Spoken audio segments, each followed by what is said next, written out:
Cool. All right, guys, I'm very excited to see all of you here. I think this is our first meeting, if I'm not mistaken. Yeah, the first meeting for the guys. So a little bit about me. You guys pretty much know me, but for those who are going to watch it later and get a little bit of an impression, I want to run a quick background about myself. Married since 2014, 2 kids. Closer to a year into the marriage, 2 years, my wife and I started going through some challenges, and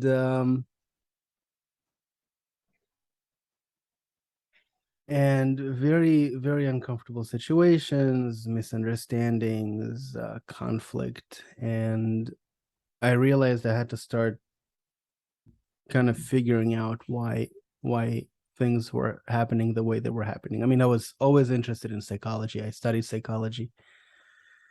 Studied psychology in college. Was disappointed by it. It just felt very outdated. And so after that, I found myself getting into the field of positive psychology and some of the new age coaches and spiritual practices of the law of attraction, and you can have anything you want, and although it sounds very attractive, I think 3 years into trying to manifest something, I realized that I wasn't doing something right, because I was in a deeper depression. I wasn't figuring myself out. Nothing was working. All the positiveness was sucked away. Met my wife, things started picking up, and then a year into it, like I said, things kind of went crazy. Anyway, after listening to some wise people, various fields, plus everything that I've learned from psychology and everything that made sense to me from the spiritual practices that I was a part of, we started figuring it out when we joined a group. And this is really when things changed for the better. So since 2016, I've been working with groups on and off. Some groups in the early stages were mixed, men and women. Then I realized that we need to separate. And I started focusing on men separately and women separately. And it seemed to work, because certain things we can talk to that we just can't talk to with women, and vice versa. Certain things that women need to hear that just men don't.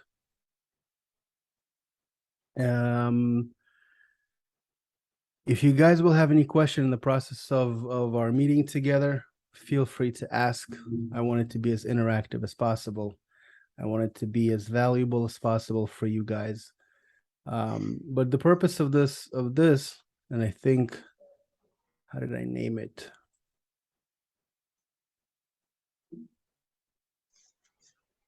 How did we name this meeting?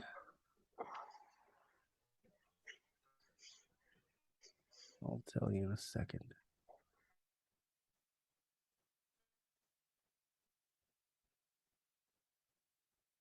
Men and relationships: how to transform your marriage in 3 simple steps. Sounds very sexy.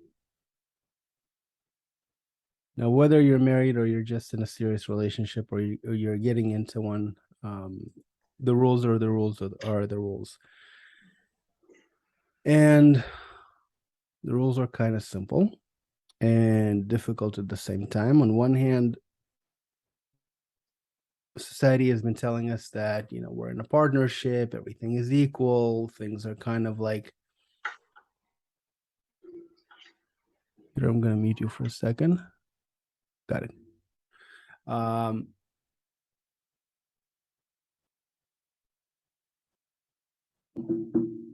So we're in a partnership.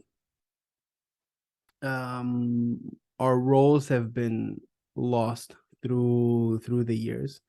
If, I don't know, 200 years ago, 1,000 years ago, it was clearly separated into the male tribe, the female part of the tribe. They had clearly defined roles, clearly defined hierarchies. It was very simple to understand how you fit. Today, everybody can do anything.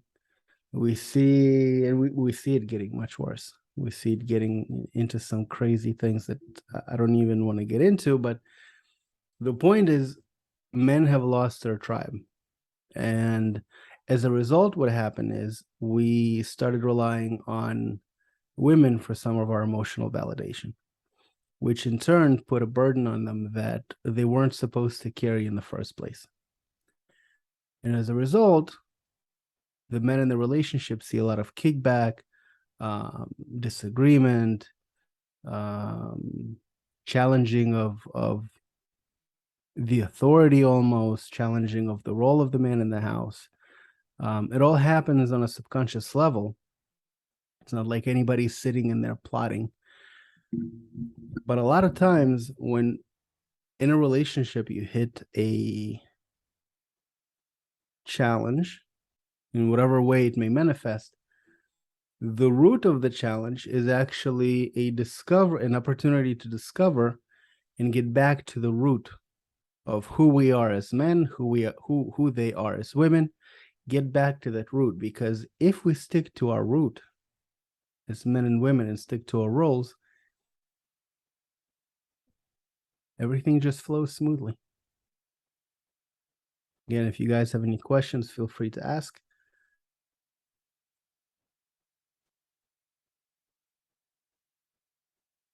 The question is then, what is our role?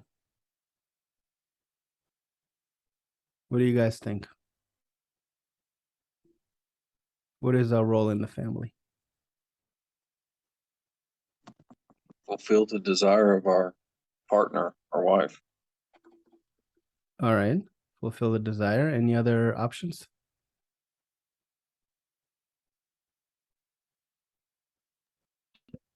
I think. Go ahead.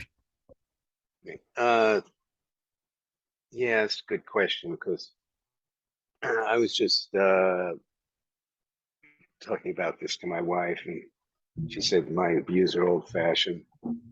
So, and we've been married quite a while, but old-fashioned means man should be should show leadership. Well, I guess they don't have a problem with that, but I think man should show leadership, strength, and there should be a support system for the man in the family, from the children and the wife and his wife, that because we can't stand alone. We have to work in this group that we call the family, and we need that support.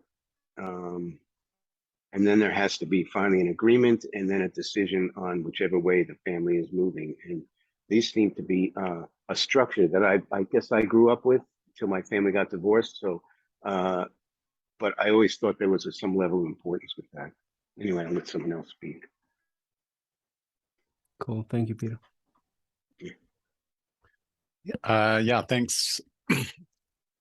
I agree with what Peter said about providing leadership and direction, that and support. Like a what's the word, like a pillar of support in the midst of all the changing circumstances. I maybe I don't have anything right now. No, that's good. That's good. Thank you, Ben. There is actually an element in everything that you guys said. Ultimately, the role of a man is to provide the need for the woman in the family, but specifically not just the desire, because the desire, especially these days, is unlimited. And the more you feel it, the more it wants.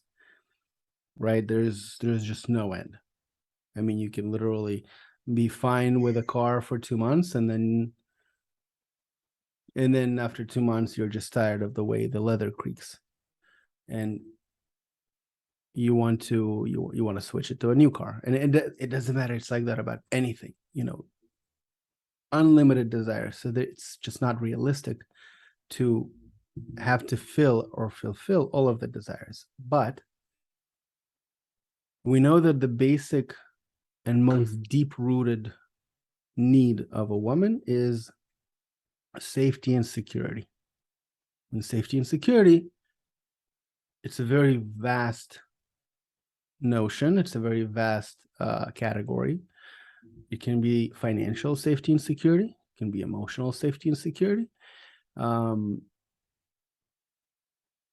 that also has subcategories.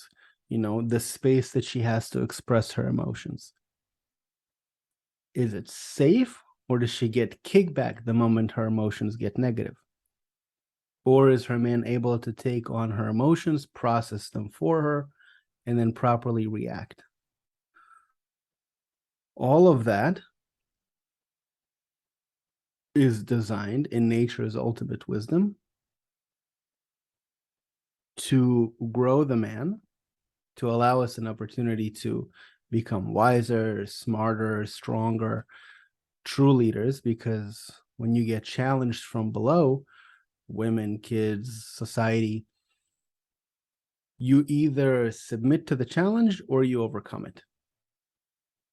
Doesn't always have to be aggressively or in a show of strength, but a show of strength has to be in a way that we process what's going on, that we don't just let our emotions speak to us.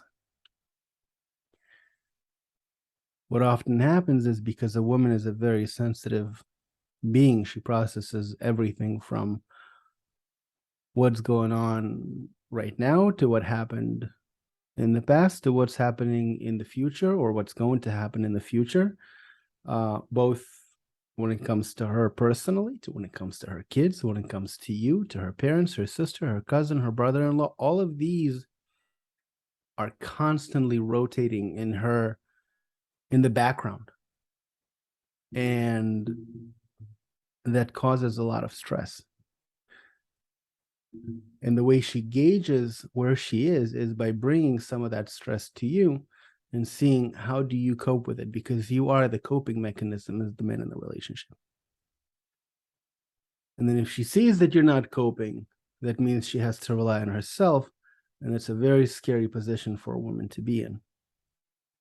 And then you see how a lot of women, you know, they go into the workforce and they're trying to build to themselves a whole system of security and safety, where at the root, they just want to be able to have a communication with us, which is the first thing that we can do. It's just to have a communication where 15, 20, 30 minutes a day, an hour a day, some people need more. You just sit there and you're having a conversation for her to be able to express, run things through you, get your feedback. Maybe she doesn't need your feedback. She just needs you to actively listen. What happened then? When she processes all of these things, start with 15, 20, 30 minutes a day. When she processes all of these things that's happening to her throughout the day, you're taking an immense load off of her shoulders, an emotional load that's huge. And she appreciates that. A lot of men are asking me, it's like, she's talking to me and she's bringing all of these problems and I'm offering her solutions, and then she gets mad at me. Why is she getting mad at me? Because she doesn't want the solutions, right? The solution she wants is for you to actively listen. She's not talking to you in order for you to fix anything, especially not right there and then. The active listening is a very important component, especially to connection.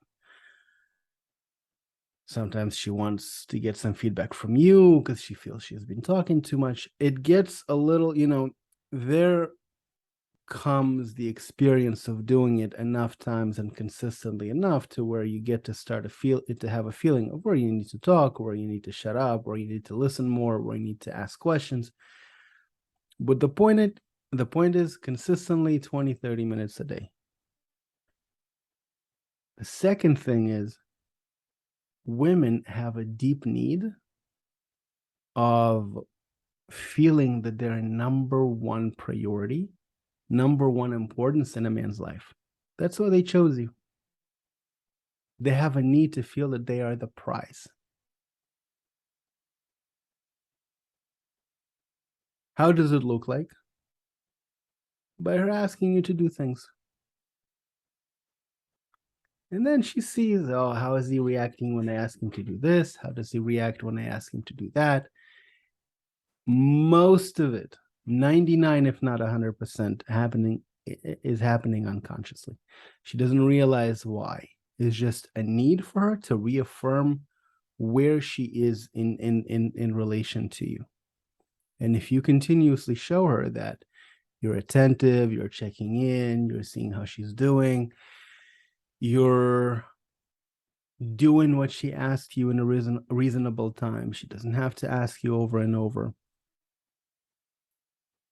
it constantly reaffirms her that she's number one in your mind. When she asks you to come home early, it could be a million and one things.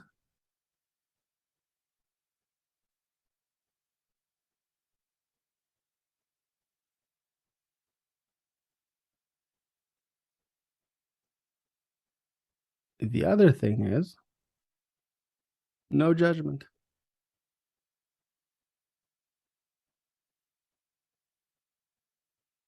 We don't like when we're being judged. And judgment is not just like, judgment. It could be the smallest thing. It's like, oh, you could have done this better. Nope.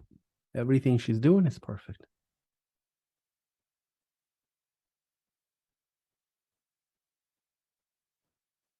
A woman that is loved has the best calculation in the world. She knows exactly where she went wrong. She knows exactly what she said wrong. She knows exactly where she could do better. She is her own best judge, let's say. So what they need from us, even if they're asking for it, what they need from us truly is constant compliments, affirmations, saying how beautiful she is, how wonderful she is, how smart she is. She is the best. You're the most amazing. And at the same time, the question is like, how do you not become just like a doormat? Again, I'm just speaking. Maybe I'm wrong. I'm just processing these things as I go.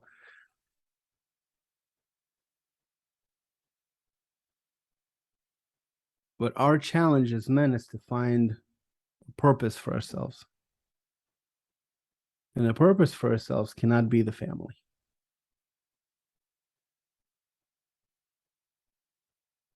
Family is an important part of our life, maybe even the most important part of our life, or very, very high up there.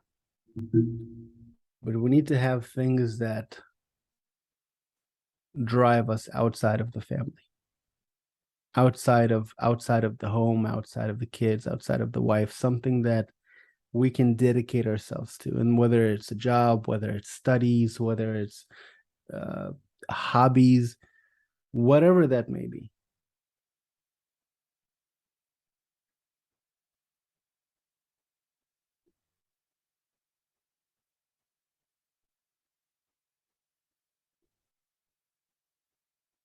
Why do you think that is? Why can't a man just be totally revolving around his house? I think that we're a balancing force between us, and when one isn't responding to the natural way of the other, like that male-female energy, then it gets out of balance, and that's when the resistance comes in. There's no response from the man, then the woman becomes insecure and imbalanced. And I don't know what else to say to it, but that's the sense I get. You always have to be attentive to, more so than they have to be attentive to us, not that we demand it the way they do, but it's nice every now and then to have, you know, a woman say, your wife say to you, you're doing great, you know. You don't need it as much as they do, but you know, they need it and we have to give it to them. It's part of the deal. And they don't tell you that when you take the vows, by the way, right?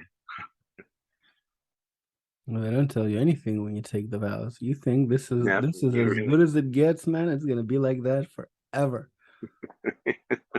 I just Yeah. won the jackpot. And then what happens? And then suddenly all the truth comes out. Suddenly you see exactly who you are as a person, and you see exactly who she is as a person. It just brings all the truth to the table.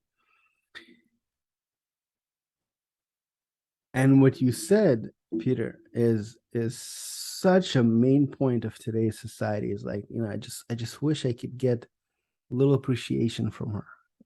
I hear it from so many guys. It's like, I'm doing all of these things, just say thank you. And more lately, I'm realizing how much we're missing just a real male structure, a real male society. Because when you have guys saying, bro, this was amazing. Oh, look at what you've done. Oh, look how you're helping here and how amazing you are there. Nothing a woman can say to you ever matches the appreciation of your peers.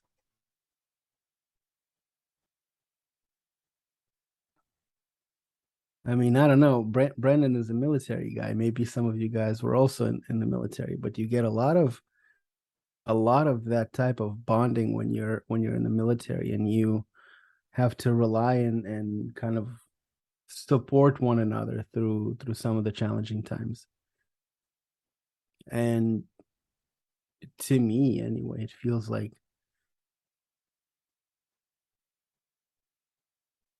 there are certain critical times that a woman can give you certain support,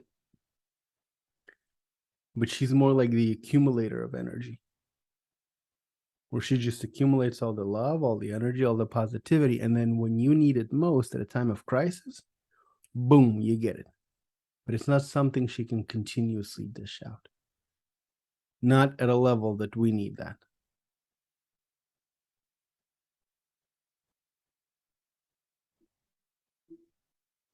Ben, what else? What do you think?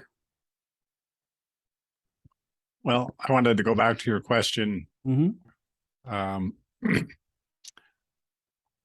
Why do we need something outside of the family? And I think you mentioned earlier that nature wants to grow the man. And I don't think that there's really room for growth if you're just constantly just at the same level within your family. You need some kind of input from outside that's going to help you to mature or challenge you. And, you know, I think earlier in one of your earlier sessions, you said that the woman doesn't really receive fulfillment except through the man. And so if we're always involved only in the family, there's not really enough room for fulfillment, for that big fulfillment that she's looking for. I think it's got to come from outside, from some sort of well, I'm sure we'll get into what that looks like, but that's my sense.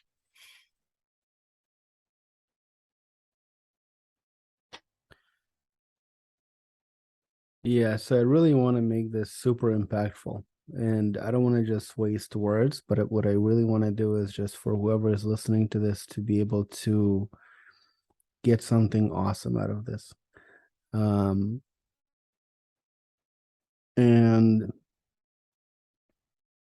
when I'm listening to some of the people that I'm talking to, what I get a lot of is just a lot of frustration, a lot of loneliness, a lot of misconceptions,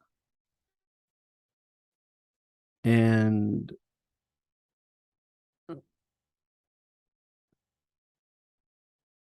did I say frustration? Frustration is a big one. Like I had a guy I was talking to, and he said, I just don't understand her. I don't understand her anymore. She's talking to me. I think she's asking me to do something. I do it, and then she gets mad at me. And he's like, I don't know what to do. I don't know how to listen to her anymore. And I just felt him so much because I understand what it's like to just be completely locked into trying to get fulfillment, trying to get recognition from within the family. And it's great if it exists, and she's aware enough to show you that recognition, and she's aware enough to help develop you. This is like the ideal situation on the path to the ideal situation, which is where every one of us finds his natural role within society and just implements it to the fullest.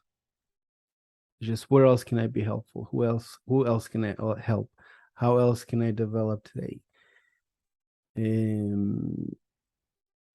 Because it's that ultimate growth and setting of goals and achieving them that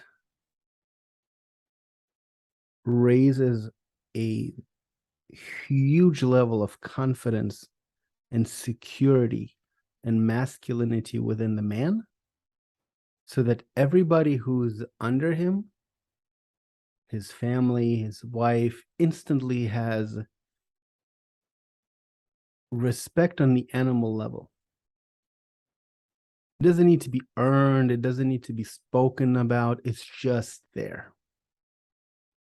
It's just there because you are going after something that is higher than you. And because you have submitted yourself to that goal and you understand what it means to submit yourself to something that's higher than you in the pursuit of it for the benefit of others. It's the most selfless act that a man can make, that anybody can make. And as you pursue it with your own action, you're showing the example of what it means to respect something that is higher than you, to submit yourself to something that is higher than you, to follow something that is higher than you, even when it's tough, even when it's not, when it's difficult, even when things don't work out all the time. Then ideally you have a group of men who support you on the way, who encourage you and challenge you and develop you, and this is where you can go to in your pursuit. But that energy that you just create as you pursue something, in addition with having a wife and family and having your nerves and you're being tested when you come home and you didn't come at the right time or you didn't buy the right groceries. And in the family, you have the opportunity to lower your head and show humbleness and show love and show care and appreciation despite being challenged. This is huge and massive respect. Doesn't mean you're allowing people to walk over you. But when it comes to your wife, there's certain energetic forces there. They're acting through her. They're directly interacting with you, both as you pursue your goal, because everything is interconnected, in order to allow some of this growth that needs to happen on a much faster level. So it doesn't come at you from the outside, but it comes from the inside in a much softer way, because it comes through the existing relationship.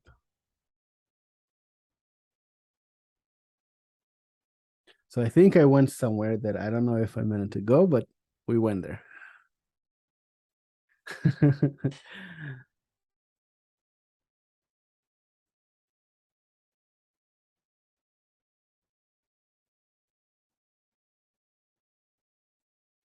You guys want to say something, question something?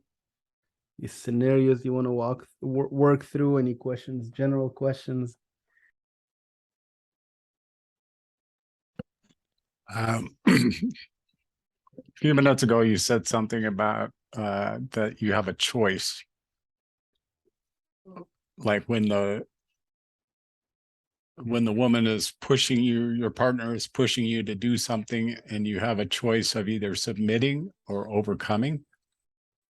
I just wonder if you could clarify what you meant by that.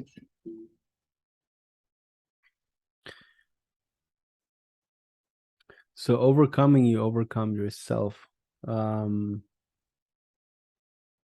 resistance that you feel when, I guess, when you're sometimes being asked, especially when it's not convenient. So maybe I think I meant that. And submission, it's more to something that's higher than you. The choice you have, we really have very little choices, especially when it comes to how we react, but we can train ourselves by making a conscious effort to react the way we want to react. Ultimately, if there is peace in the home, if the woman in the house is feeling good and she's comfortable and she's happy and she's content, we know things are good.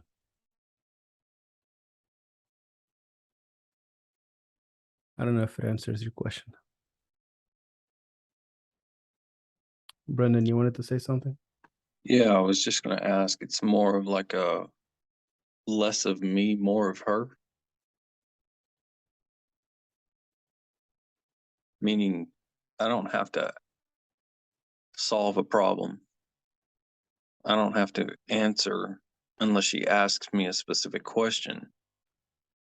But sometimes it means just letting her vent and being the shoulder to cry on, so to speak, or encouragement, but more of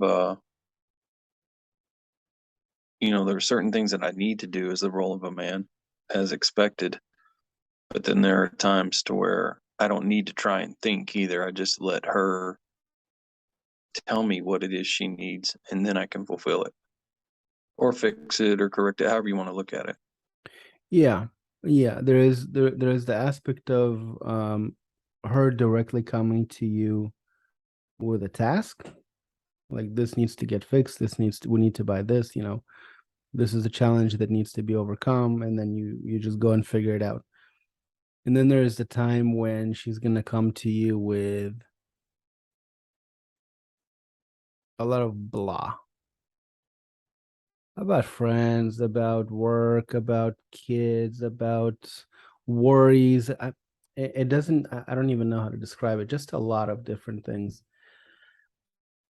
And for us, it can be very challenging to distinguish between the two. So what do? We just, you want to be in an engaged conversation. Sometimes it's easier to turn off and then just go in auto mode, because it's a lot of talking. But ideally, you want to be engaged in the conversation, ask questions, see what's going on, dig deeper. What it does is it opens her up emotionally, and she feels like you're connecting. Because you're connecting, you're actually taking an active interest in what she has to say. You don't have to take an active interest, but doing it consciously and exerting effort and asking the questions and nodding, and it's like the active listening part. And then, oh, what did you do? And then what happened?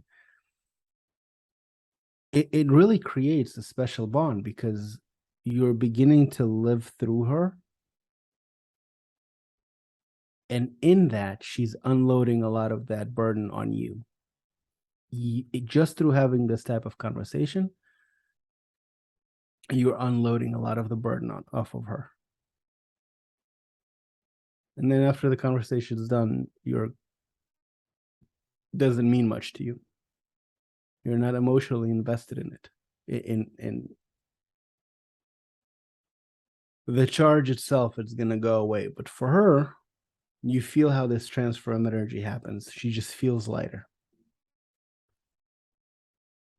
Does it answer the question, Brenda? Thank you.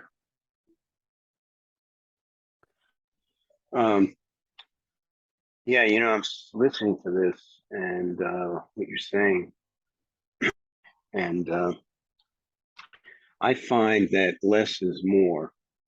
As a man in a relationship, in a marriage, when my wife has a problem, I want to fix it right away, and it screws up when I try and do that because I feel like like that superhero. I'll fix it.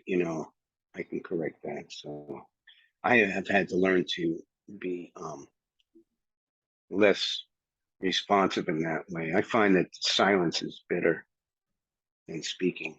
I'll always say something that's the wrong thing. If I start revolving the conversation about my needs, which always happens to us, so I like to keep silent. I find that works more effectively.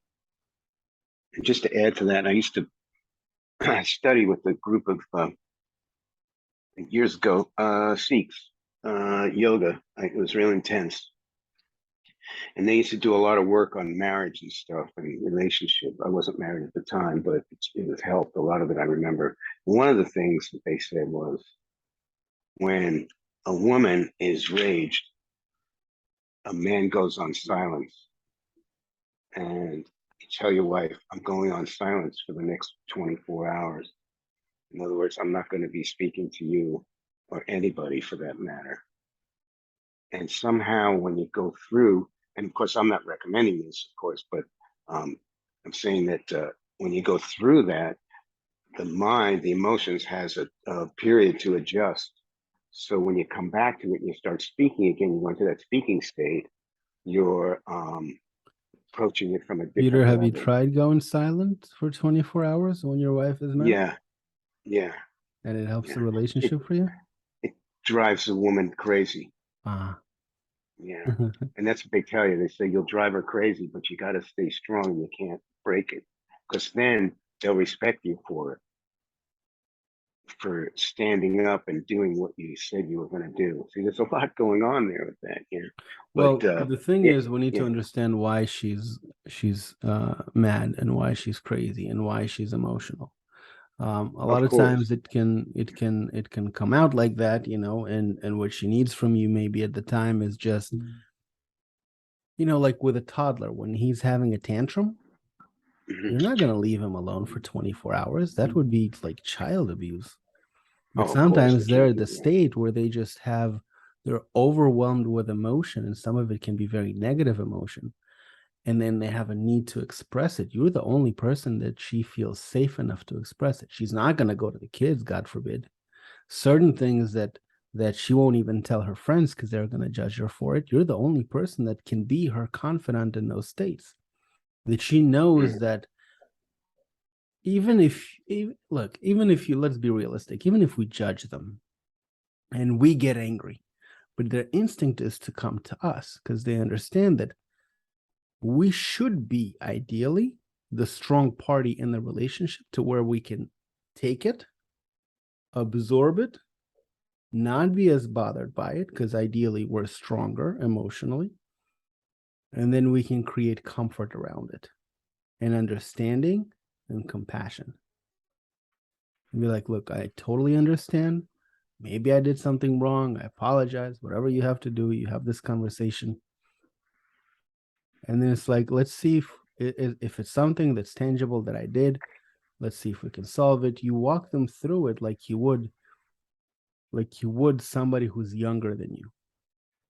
What happens a lot of times is we're taught that we're partners, we're equals. What happens when we're equals, you don't raise your voice at me if we're partners. If we're in a business and we're partners together, bro, you come to the table, you sit down like I sit down, you drink your coffee like I drink my coffee. Let's like civilized men, let's discuss. And this is how we do. It's weird if two men start shouting at each other. That just means they have a very short fuse that they can't get over. Usually strong guys, they sit together and they discuss things. And a lot of times this is our expectation from our partner, as our spouse. Where in reality, we are at the top of this pyramid. That's why we can't come to them with our emotional challenges, with our struggles, because they're not built to take it upon themselves. It's like going to a psychiatrist or a psychologist, and the psychologist telling you, oh, God, I had a bad day today. Let me tell you about it. That would be weird. I'm paying you for you to listen to me. I don't need to listen to your problem. And in relationship, it's exactly like that. It's like the mother telling the children, guys, let me tell you how bad I'm having it today. The children aren't equipped to handle it. Even if they're adult enough and they went through, various coping mechanisms and they're really grown-up kids, still, they're not built for adult emotions. And it's not to say that women are infantile, God forbid. They actually absorb such polar opposite copious levels of emotions throughout the day that if we were to go through it, would probably react much worse. Understanding all of that, as men, if we don't have an outlet, we need to work out, we need to have hobbies, we need to have guys or somebody who's above us, older friends, more experienced friends, a psychologist, whoever that is that we can talk to, because we also have problems. We just can't take it to the family, because if our job is to protect and to figure shit out, so we have to figure shit out. So we need to have friends in a strong supportive environment and partners in the business world or with men or whatever it is that we do in various aspects of our life, that we can ask for advice, see how things work, that can encourage us also to grow and to help us along the way.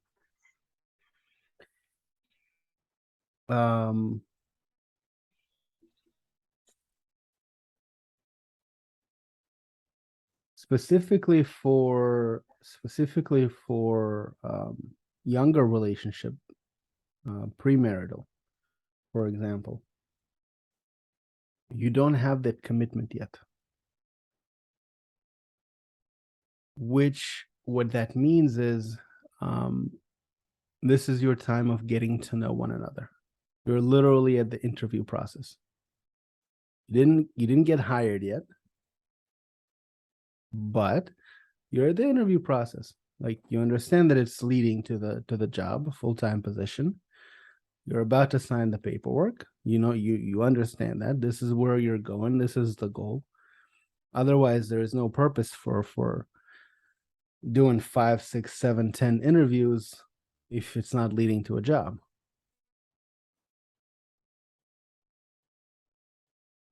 You can also go to, so we understand that dating also leads to marriage, and it should be set up in a very specific, certain way, where we lay all of our cards at the table, adding a little bit of humor, a little bit of realism, but we want to share real aspects of our lives. We don't have to go to deep-seated trauma right away, but we can say that, oh, you remind me of my teacher from 3rd grade or whatever. Or you can find out about how her family is. You can share about how your family was, maybe certain things that you remember from childhood, anything that kind of relaxes the atmosphere and just shows both of you as humans with your own history, with your own experiences that you can share. You can share places in the world that you've traveled. The purpose of this period in your life is to see if this is the person that you want to sign your life with. Because once you sign your life with, you sign it. That's it. Then you begin to practice these aspects of a full-time relationship.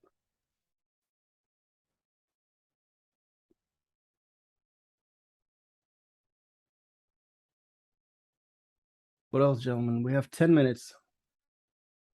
It's all yours. what did you get out of this?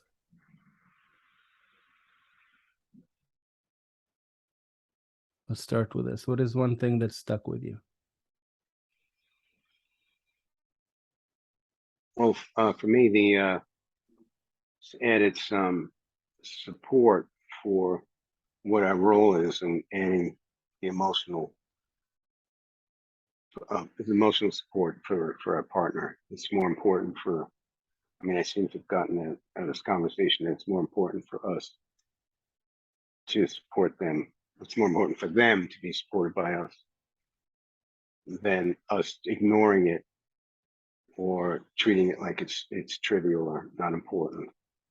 And I go back to the beginning of the session, giving 30 minutes a day, 20 minutes, 30 minutes is really, really powerful to do that. And it's hard to do. I mean, you got to think, oh, I guess you really have to schedule it. Oh, I have to give 30 minutes. Well, I got other things to do. You know, you can't do it, but you have to be very consistent about it. So it becomes like a habit. Those are a couple of things that I got. I'll let someone else Awesome, speak. man. Thank you. Thank you. I was going to ask more of a question of something that we can take and try and implement today. That depends on what stage of the relationship you're at. I happen to know what stage of relationship you're at. And that's what I gave you with that last piece. Specifically geared to you. The pre-full-time job dating mechanism where the time right now is for you to just get to know one another, your history, where you're coming from, share some of your childhood memories, share where you came, what places you've been in the world. You want to have some you want to identify as many common denominators as possible, because a lot of times that that decides, culture is a big aspect of relationships and values. So you want to gauge that through this process of dating and getting to know one another.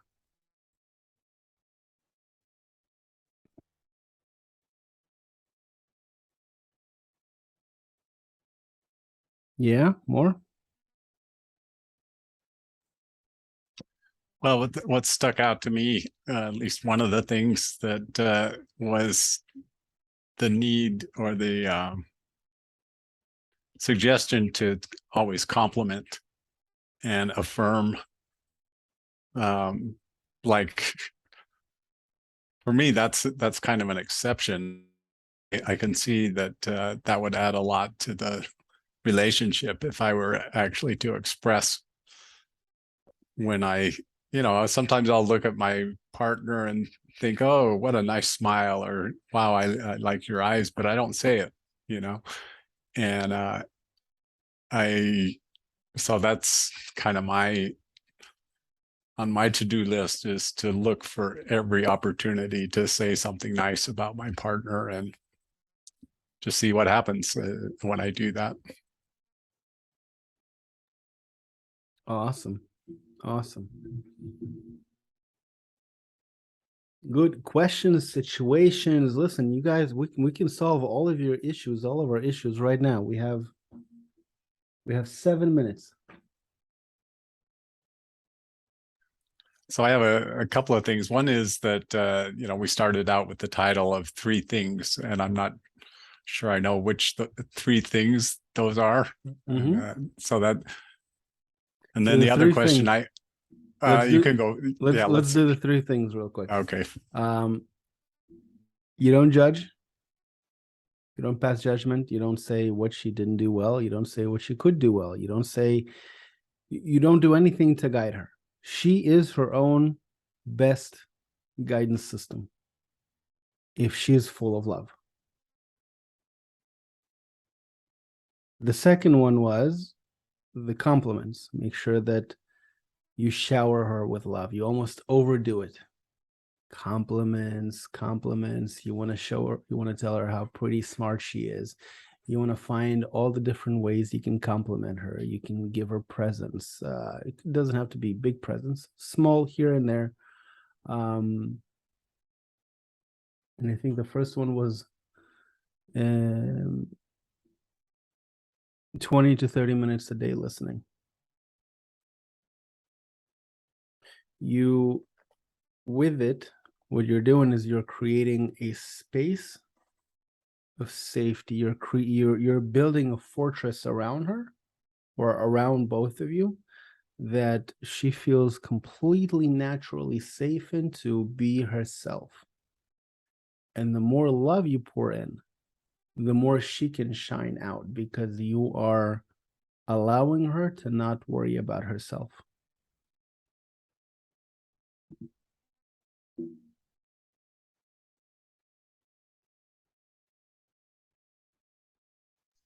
Yes.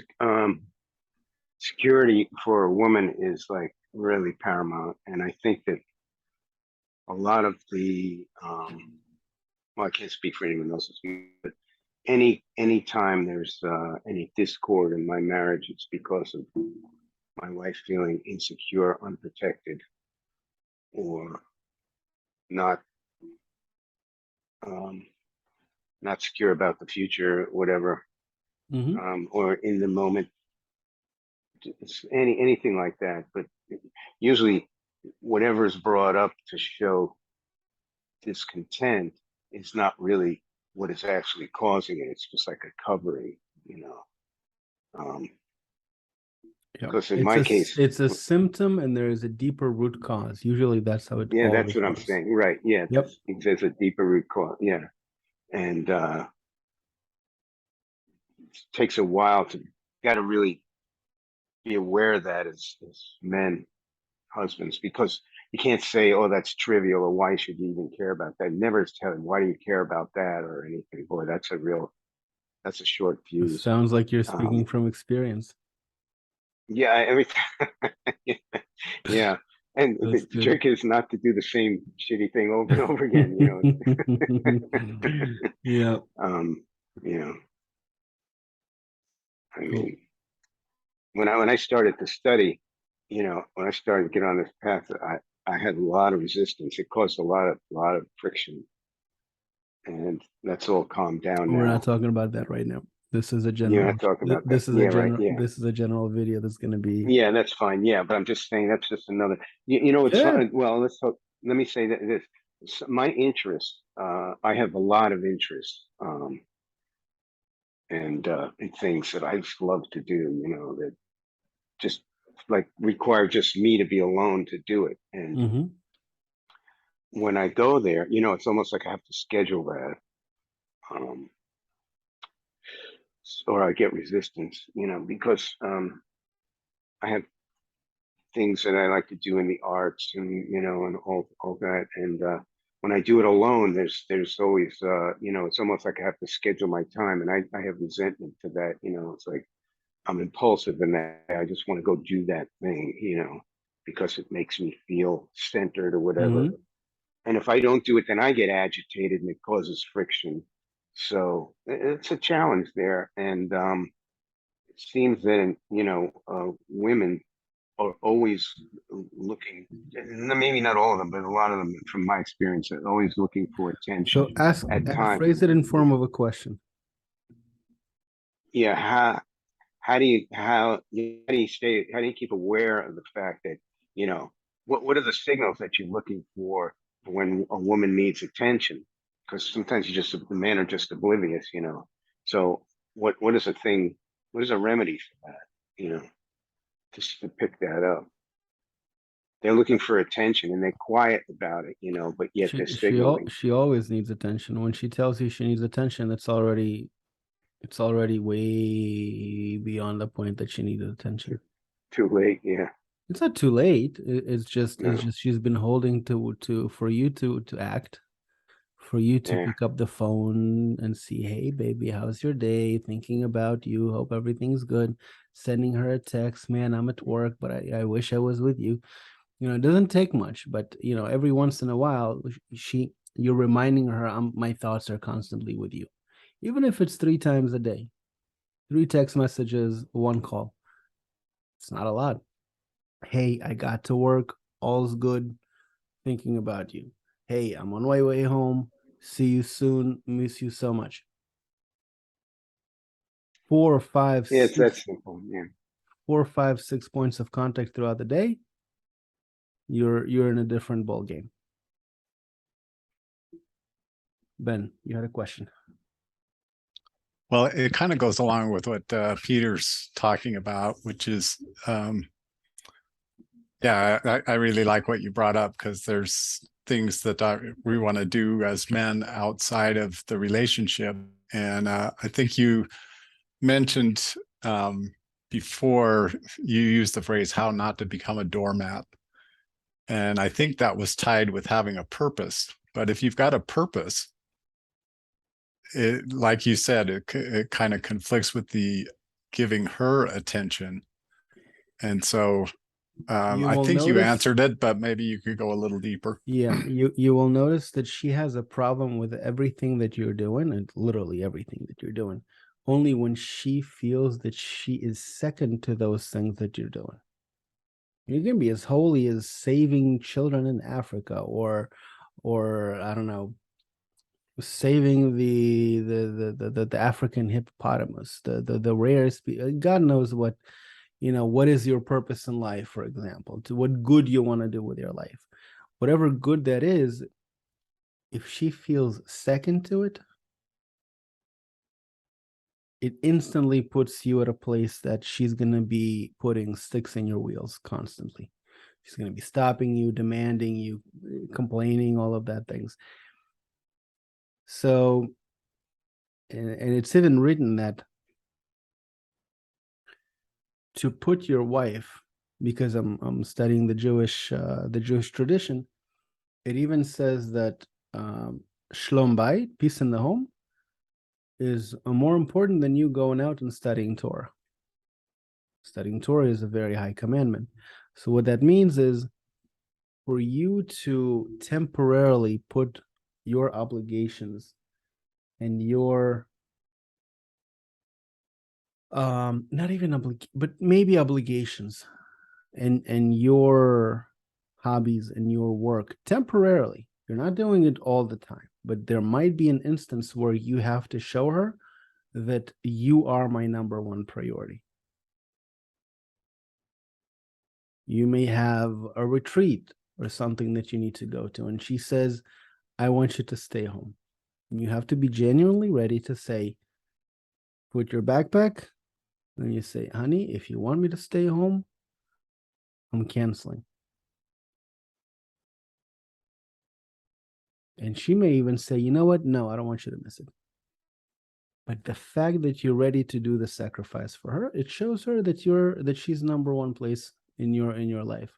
And she will give you the freedom to do everything that you need to do.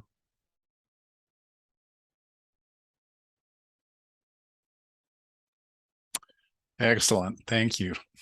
Great answer. Awesome. Thank you guys very much. A lot of truth in that list. A lot of truth in that list, baby. Yes. Thank you guys. Yeah. Tomorrow, I think, and this week, I'm put together a program for men that I'm going to be running. Right now, Brandon has signed up. Anybody else who's interested, guys, message me. We're going to be going either one-on-one, however many people decide to sign up. We're going to be going through an 8-week program together, and really delving deeper into the whole female male relationship, and just connection of ourselves to ourselves, how to figure out this relationship model and grow within it. I appreciate you guys. This video probably give me a day or two and it should be uploaded into the group. See you guys. Is that the Facebook group? Yeah. Are you in it? Yeah. Okay. Uh, Awesome. I think so. Yeah, I'll double Yeah. check and I'll invite you. If I anything. think so. Yeah, All invite right. me if I'm not, but I do believe I am.